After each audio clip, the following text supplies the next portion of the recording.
The Minnesota Ambulance Association and the Center for Rural Policy and Development met at a Rochester Fire Station today to talk about the funding and staffing issues facing rural ambulance services. ABC 6 News reporter Alex Cotter has more on what's causing these issues and how they hope to solve them.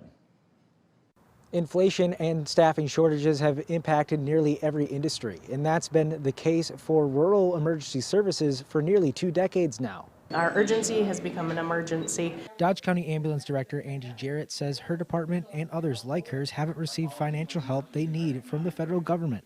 Now the departments are coming together to try to figure out how to move forward. And we are bringing them all together to come together to say, hey, what do we want with this ambulance service? And they all said it is important to us. We see a lot of value in having an ambulance here.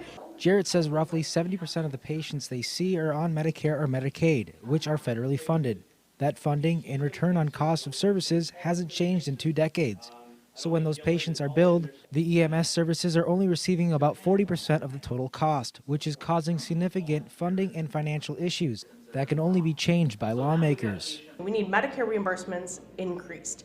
We need funding to be able to pay our staff to continue to respond to calls. We need funding to replace outdated, broken equipment. That money has to come from somewhere, and we're not receiving it in reimbursement.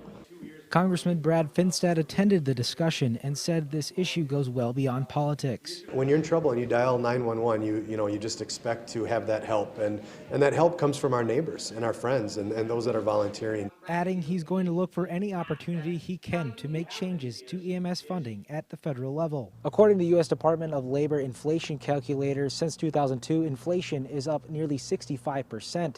To put that in perspective, in 1975, an ambulance costed about $5,000, and today it can cost anywhere up to $300,000. That's a $295,000 difference. For ABC 6 News, I'm Alex Cotter.